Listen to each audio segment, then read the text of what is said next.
بہرحال امام ابو حنیفہ کا واقعہ کہ وہ جب کوفے واپس آ گئے تو پڑھا رہے تھے، تو پڑھاتے پڑھاتے انہوں نے ایک مرتبہ کہا، امام ابو حنیفہ نے اپنے شاگردوں سے کہا میں امام صادق کا شاگرد ہوں، لیکن میں اپنے استاد کی 3 باتوں کو نہیں مانتا۔ وہ کہتے ہیں کہ اللہ ہے لیکن نظر کبھی نہیں آئے گا، یہ کیسے ہو سکتا ہے؟ جو شے ہے وہ نظر آنی چاہیے۔ تو میرا عقیدہ یہ ہے، وہ یہ کہنے لگے ہم روز قیامت خدا کو دیکھ لیں گے۔ آج ابھی تک بہت سے مسلمانوں کا یہ عقیدہ ہے، کیوں؟ کیونکہ بزرگوں نے دے دیا۔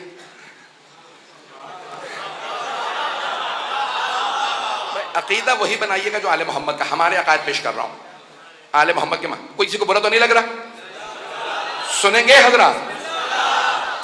فیضان گرامی انہوں نے کہا کہ میں اپنے استاد سے 3 باتوں میں اختلاف کرتا ہوں۔ پہلے وہ کہتے ہیں اللہ ہے، نظر کبھی نہیں آئے گا۔ میں کہتا ہوں کہ نہیں، اللہ نظر آ جائے گا، روز قیامت ہم سب دیکھ لیں گے۔ اور انہوں نے آیت پیش کی، وجوہ یومئذ ناظرہ الی ربہا ناظرہ، اس دن چہرے گھبرائے ہوئے ہوں گے اور اپنے رب کو دیکھ رہے ہوں گے۔ کا قرآن کی آیت ہے کہ لوگ چہرے اللہ کو دیکھ رہے ہوں گے۔ چھٹے امام سے پوچھا، مولا اس کی تفسیر کیا ہے؟ آیت ہے قرآن کی کہ اس دن چہرے پریشان ہوں گے، اپنے رب کو دیکھ رہے ہوں گے۔ کہ یہ ظاہری دیکھنا نہیں ہے، کہ یہاں دیکھنے سے مراد یہ ہے کہ اللہ کی رحمت کے منتظر ہوں گے۔ نہیں پہنچا سکا۔ آپ بھی کئی مرتبہ اپنے بزرگوں سے کہتے ہیں جب میں پریشان ہوتا ہوں تو میں آپ ہی کی طرف دیکھتا ہوں، یعنی میری امیدیں آپ سے ہوتی ہیں۔ کیا اس دن اللہ کو دیکھ نہیں رہے ہوں گے، اللہ سے امید لگائے بیٹھے ہوں گے، رحمت الہی کو دیکھ، پتہ نہیں لوگ ہیں یا نہیں۔ کہ اوروں سے نہ سمجھنا، ہم آل محمد سمجھائیں گے۔ آیتوں کا مفہوم کیا ہے؟ وارث سمجھا سکتا ہے۔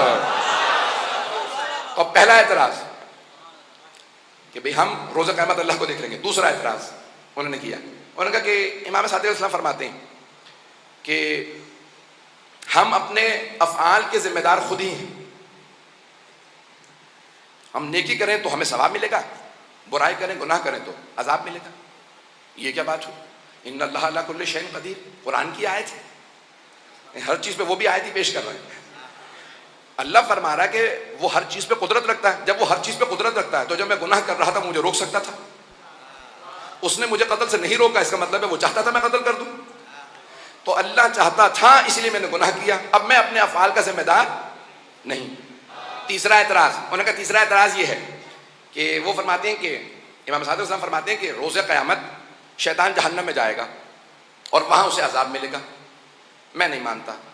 کیوں نہیں مانتے آپ؟ کبھی اس لیے نہیں مانتا کیونکہ شیطان بنا ہے آگ سے، اور جہنم میں بھی آگ ہے، تو آگ کو کیا نقصان پہنچا سکتی؟ شیطان کو کہیں اور ہی بھیجا جائے گا۔ اب میں کچھ نہیں کہہ رہا ہوں۔ تو انہوں نے کہا شیطان جہنم میں نہیں جا سکتا کیونکہ آگ کو کیا نقصان پہنچائے گی؟ اب تک تو سب سن رہے تھے، اب شاگرد بیچارے آیتیں سن رہے تھے، سب کے سب confused.com بنے ہوئے تھے۔ اتنے میں وہاں پہ امام صادق علیہ السلام کے ایک شاگرد موجود تھے، نام تھا بہلول دانا۔ انہوں نے ایک مٹی کا ڈھیلا اٹھا لیا اور اٹھا کے سر میں دے مارا۔ اچھا جیسے ڈھیلا سر میں لگا وہ چکرا کے ممبر سے نیچے اترا ہے۔ میں یہی کہوں گا اور تو کچھ نہیں۔ انہوں نے کہا میں نے خود اپنی آنکھوں سے دیکھا، یہ جو بہلول ہے نا اس نے مجھے پتھر مارا، پکڑو اسے۔ سارے شاگرد ان کے پیچھے، اب وہ بیچارے بوڑھے آدمی دوڑنے لگے گلیوں میں کوفے کی، سارے شاگرد ان کے پیچھے، وہ آگے آگے۔ اب کتنی دیر دوڑتے؟ اور ویسے بھی بیچارے کو بھاگنے دوڑنے کی عادت تو تھی نہیں۔ لوگ ہیں نہیں، بات پہنچ رہی ہے۔ تو کچھ ہی دیر میں شاگردوں انہوں نے پکڑ لیا اور سب پیٹنے لگے انہیں۔ جب مارنے لگے تو انہوں نے کہا کیا بات ہے، کیوں مار رہے ہو؟ کہا تم نے ہمارے استاد کو مارا۔ اب وہ اس حالت میں بھی جو امام کا شاگرد ہوتا کیسا ہوتا، اس حالت میں بھی پلٹ کے کہتے ہیں البینۃ علی المدعی۔ پیغمبر نے فرمایا ہے کہ جو مدعی دعویٰ رکھنے والا وہ گواہ لے کے آتا پھر جرم ثابت ہوتا۔ جس کا میرے خلاف دعویٰ ذرا اسے تو لے کے آؤ۔ میں نے تم لوگوں کو تو نہیں مارا، جسے مارا ذرا اسے لے کے آؤ۔ وہ چاہ رہے تھے عدالت لگ جائے، جواب سب کے سامنے دو۔ پتہ نہیں بات پہنچ رہی ہے نہیں پہنچ رہی۔ تو انہوں نے کہا البینۃ علی المدعی، جس نے میرے خلاف دعویٰ کیا ذرا اسے لے آؤ. انہوں نے کہا ٹھیک ہے قاضی کے پاس لے چلتے ہیں. انہیں پکڑا، گھسیٹنے لگے. سارا کوفہ جمع ہو گیا. کہا کیا ہوا؟ کہا امام ابو حنیفہ کا کیس ہے، عدالت میں جا رہا. فوراً پہنچے. کہا کیا بات ہے؟ قاضی نے کہا لے کے آؤ، دعویٰ کرنے والا کون ہے، مدعی کون؟ کہا لے آئے. کہا یہ دعویٰ رکھتے ہیں. کہا کیا معاملہ ہے؟ قاضی نے پوچھا. کہا بھئی اس نے مجھے پتھر مارا.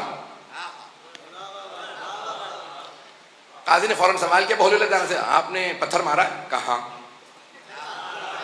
کہا پتھر مارا ہے؟ کہاں. کہا اقرار تیسری دفعہ کرو کہ جانتے ہو سزا ہے.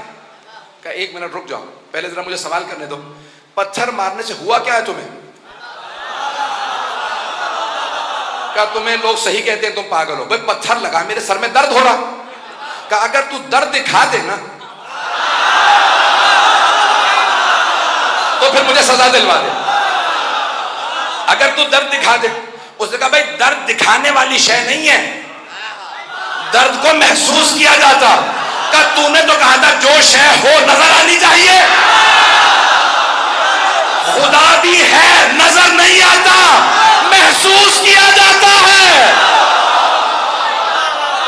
توجہ ہے سمجھانے کی رہا، میں توحید اہل بیت کو پیش کر رہا ہوں.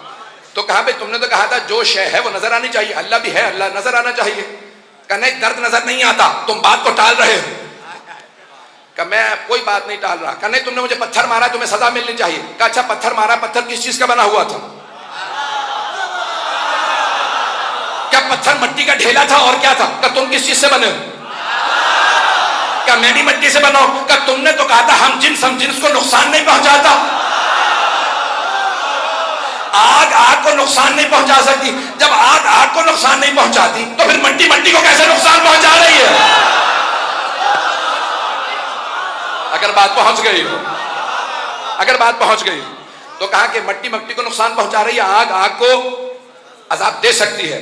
کہ تم بات مت ڈالو، تم نے مجھے پتھر مارا ہے، ابھی تم نے اقرار بھی کیا. کہاں پتھر مارا، لیکن یہ بتاؤ تم نے تو کہا تھا ہر انسان جو کام کرے وہ اس نے نہیں کیا، خدا نے کروایا.